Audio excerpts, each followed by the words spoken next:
Hello students, आज से आप लोगों की ऑनलाइन क्लासेस जो है प्रारंभ हो रही हैं और आज की जो हमारी क्लास है वो है बीए द्वितीय वर्ष प्रश्न पत्र प्रथम।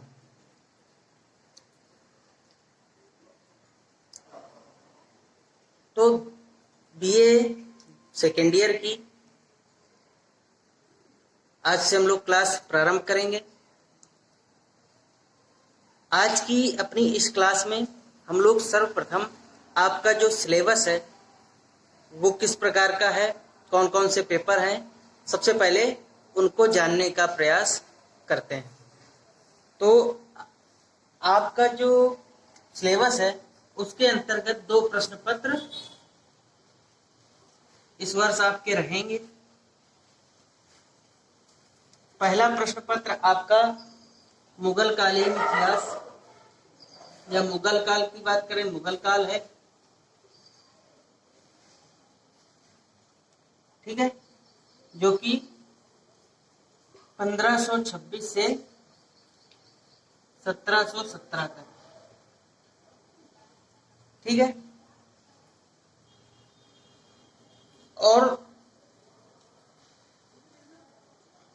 जो दूसरा पेपर है आपका वो है यूरोप का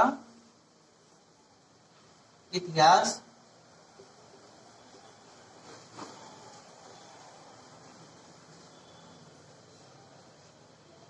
यहाँ आपको 1815 से 1945 यानी कि द्वितीय विश्व युद्ध तक का जो सफर है वो तय करना है इस प्रश्न पत्र के अंतर्गत। अब दोनों के स्वरूप को समझ लेते हैं, प्रकृति किस प्रकार की है, यानी एग्जाम में ये दोनों प्रश्न पत्र किस तरीके से पूछे जाएंगे। तो जो आपका प्रथम प्रश्न पत्र है वो आपका लिखित प्रकार का होगा।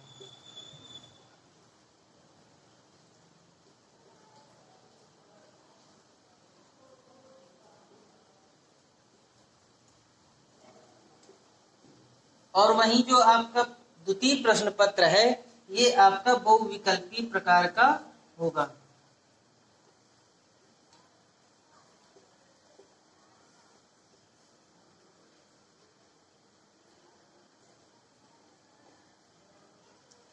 तो इसलिए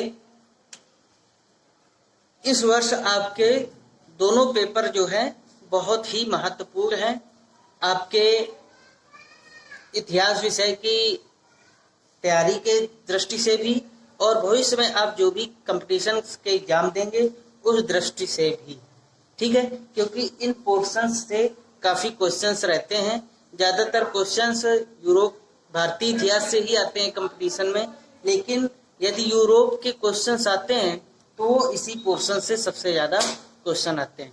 और चूंकि ये आपका बहुविकल्पी प्रकार का प्रश्न पत्र है इसलिए इसमें आपको फैक्ट जो है ज्यादा से ज्यादा देखने पड़ेंगे, ज्यादा से ज्यादा तथ्यों को अपने पास कलेक्ट करना पड़ेगा और इसको थोड़ा सा डीप पढ़ना पड़ेगा, ठीक है। तो ये तो इस प्रश्न पत्र पर भी हम लोगों का अच्छा फोकस रहेगा। वहीं मुगल काल की बात करें तो मुगल काल बेहद इम्पोर्टेंट टॉपिक है। पूरा जो टाइम पीरियड है इसका बहुत महत्वपूर्ण कालखंड है मुगल काल का भारतीय इतिहास की दृष्टि से। और चूंकि ये लिखित प्रकार का है इसलिए इसके अंतर्गत आप लोगों को जो है कि कॉन्सेप्ट और फैक्ट दोनों चीजें क्लियर करनी पड़ेंगी, यानी कि जो प्रमुख कॉन्सेप्ट रहेंगे वो भी आपको अच्छे से तैयार होना चाहिए, तभी आप उसको डिस्क्राइब कर पाएंगे, लिख पाएंगे। और फैक्ट भी ज्यादा से ज्यादा आपके पास रहने चाहिए, तभी आप बहुत ज्यादा प्रभावी लेखन कर सकते हैं। जब आपके पास फैक्ट नहीं होंगे इतिहास में तो फिर आप एक प्रभावी लेखन जो है नहीं कर सकते। सपोज आप अकबर के बारे में लिख रहे हैं और अकबर के युद्धों के बारे में, उसके कार्यों के बारे में आपको जानकारी नहीं है और उसी के द्वारा फिर कई सारी प्रशासनिक व्यवस्थाएं स्थापित की गई, जैसे राजस्व व्यवस्था में, सैन्य व्यवस्था में, तो वो सभी किस प्रकार की थी, समझ रहे हैं। तो उनके कॉन्सेप्ट आप जब तक क्लियर नहीं कर पाएंगे तो आप अकबर के बारे में बेहतर तरीके से नहीं लिख सकते हैं। इसलिए दोनों प्रश्न पत्र जो है मोस्ट इम्पॉर्टेंट प्रश्न पत्र हैं। आप लोग बड़े ही ध्यान से ये सारे टॉपिक्स को जो है पढ़िएगा और क्लियर करिएगा। ठीक, तो ये है आपका पूरा सिलेबस। आज इस द्वितीय वर्ष में हम लोगों को यही दोनों पेपर जो है एक एक करके कंप्लीट करने हैं और आज से हम लोग प्रथम प्रश्न पत्र की शुरुआत भी करने जा रहे हैं। ठीक है, तो प्रथम प्रश्न पत्र की शुरुआत की समाप्ति के उपरांत हम लोग द्वितीय प्रश्न पत्र को समाप्त करेंगे। ठीक है, तो सबसे पहले प्रथम प्रश्न पत्र में जो आपका सिलेबस है उसमें पहला पॉइंट यही है कि मध्यकालीन स्रोत। ठीक है, मध्यकालीन स्रोतों के बारे में आज की इस क्लास में हम जानेंगे। उसके बाद जो इतिहास लेखन है उसके बारे में जानेंगे। ठीक है, तो चलिए स्टार्ट करते हैं।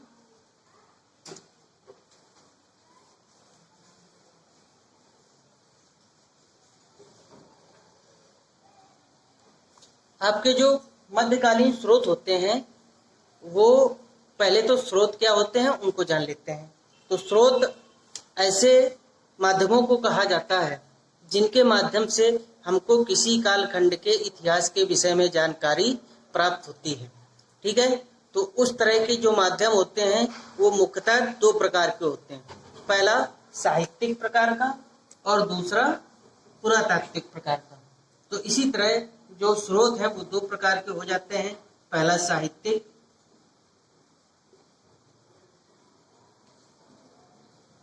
और दूसरा पुरातात्विक।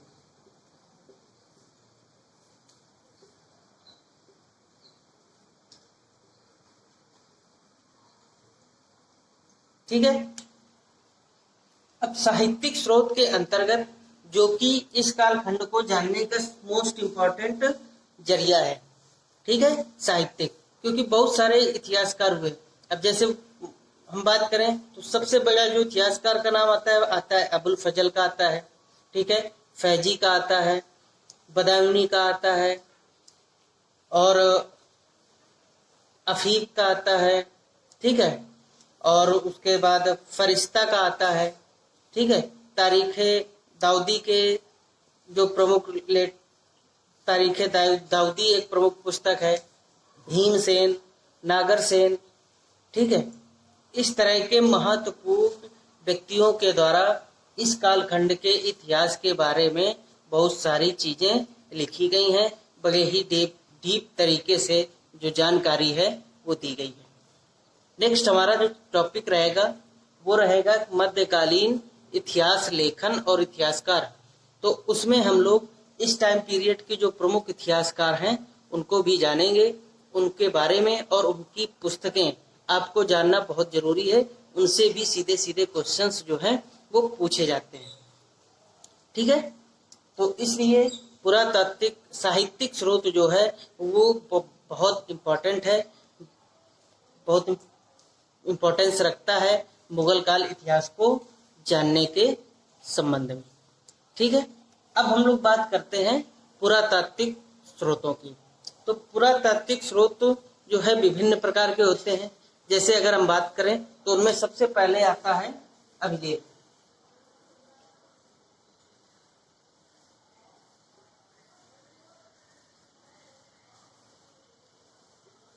अभिलेख क्या होते हैं? अभिलेख होते हैं पत्थरों पर बहुत सारे सुल्तानों के द्वारा या शासकों के द्वारा कुछ ना कुछ लेख लिखवा दिए जाते थे, है ना, या हो सकता है कोई राजाज्ञा दी जाती हो। ठीक है, तो इस समय तो खैर पत्रों से दी जाने लगी थी, लेकिन कभी कभी अभिलेख जो है प्राप्त भी हो जाते हैं। ठीक है, तो इस तरह के स्रोतों को क्या कहा जाता है? पत्थरों पर उत्कीर्ण लेखों को क्या कहा जाता है? अभिलेख कहा जाता है। ठीक है, दूसरा स्मारक।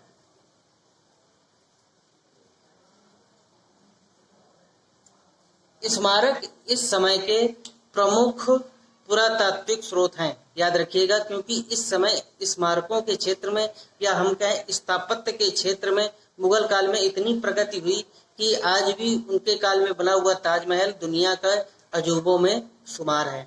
ठीक है, तो ये स्मारकों के अंतर्गत इसी तरह की इमारतें जो है, जो भी प्रमुख बिल्डिंग बनाई गई किसी शासक के समय, वो सारी बिल्डिंग्स जो हैं स्मारकों के अंतर्गत आती हैं।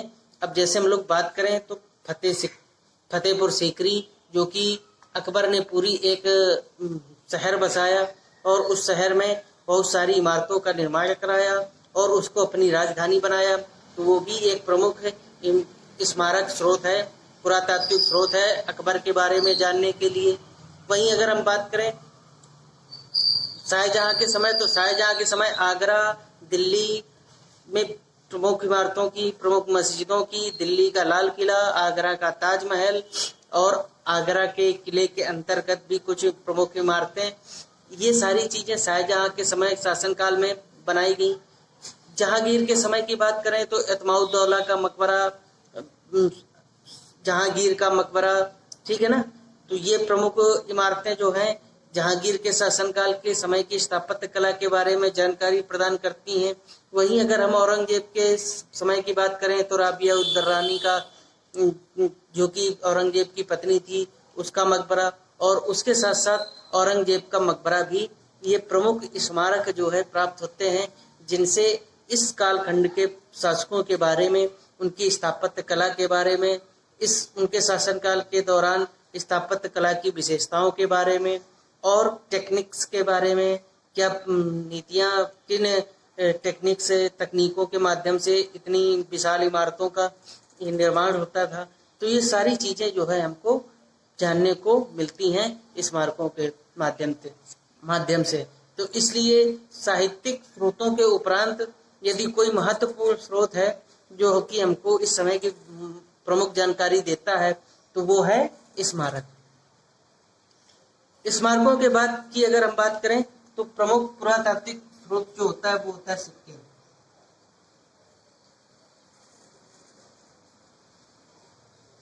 सिक्के जो है ये अपने आप में ही पुरातात्विक स्रोतों में बड़ा ही महत्वपूर्ण अंग होता है पुरातात्विक स्रोतों का, क्योंकि इससे उस समय की जिस समय का, क्योंकि धातु के माध्यम से हम समय की भी गणना कर सकते हैं। बहुत सारी ऐसी तकनीकें आ गई हैं जिनसे समय की कार्बन डेटिंग विधि जैसे होती है ना, पुरातात्विक क्षेत्र से बहुत सारी विधियां होती हैं जिनके माध्यम से हम लोग इस समय की जानकारी, धातुओं की जानकारी, किस समय का ये धातु है, तो ये सारी जानकारियां प्राप्त कर हो जाती हैं। तो इसलिए समय को देख किस कालखंड का ये सिक्का है ये जानने में सहायता प्राप्त होती है। और इस कालखंड में कौन कौन सी धातुएं जो है सिक्कों के लिए प्रयोग होती थी, किस मात्रा में प्रयोग होती थी। सोना अगर बहुत मात्रा में प्रयोग हो रहा है तो इसका मतलब कहीं ना कहीं साम्राज्य में सोना अधिक था, तभी तो इतने ज्यादा सिक्के सोने के ढाले जा रहे थे। तो सोना अधिक है, इसका मतलब जो साम्राज्य है वो अपने आप में एक समृद्ध साम्राज्य के रूप में स्थापित होता था।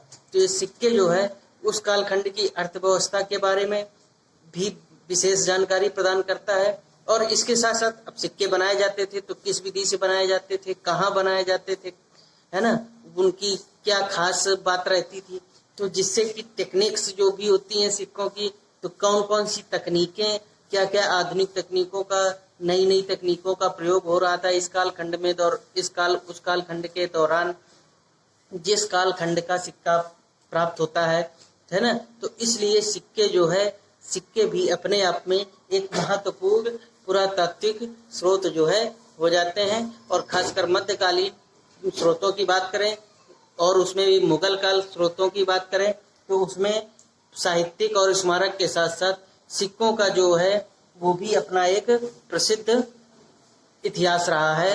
या सिक्कों के बारे में भी बहुत सारी जानकारियां हमको प्राप्त होती हैं। जैसे अकबर के समय पर बहुत सारे सिक्के, नए सिक्के चलाए गए, संसब चलाया गया, जलाली चलाया गया, इलाही चलाया गया, है ना। इसी तरह जहांगीर के समय निसार नाम से सिक्के चलाए गए। शाहजहां के समय आना, जो हम लोग बोलते हैं 4 आना, 5, 8 आना, 16 आना, ये आना नामक जो इकाई है, सिक्का है, ये शाहजहां के द्वारा चलाया गया। और जो हमारा रुपया है जो कि ब्रिटिशर्स ने अपनाया बाद में, और जो आज भी हम जिसका प्रयोग करते हैं रुपया, वो रुपया शेरशाह सूरी के द्वारा चलाया गया। तो इसलिए सिक्कों का जो है बड़ा ही बेहद महत्वपूर्ण रोल है मुगल कालीन स्रोतों को जानने में। ठीक है, तो ये था मध्यकालीन स्रोतों के प्रमुख इसमें आपको यही समझना था कि स्रोत कौन कौन से होते हैं, कितने प्रकार के होते हैं। नेक्स्ट, अब किस प्रकार से इतिहास लेखन किया गया और कौन कौन से प्रमुख इतिहासकार थे, हमको वो अगली क्लास में हम लोग जानने का, समझने का प्रयास करेंगे। ठीक है। इसके बाद जो हमारा सिलेबस है टाइम पीरियड से, यानी कि बाबर के समय के भारत से, वहां से प्रारंभ हो जाएगा। तो आशा करता हूं कि आप लोगों को आज का लेक्चर जो है समझ में आया होगा। यदि आपको कोई कन्फ्यूजन है तो आप लोग इसको दोबारा देख सकते हैं। ठीक है। तो चलिए आज की क्लास अब हम लोग यहीं पर समाप्त करते हैं। Thank you.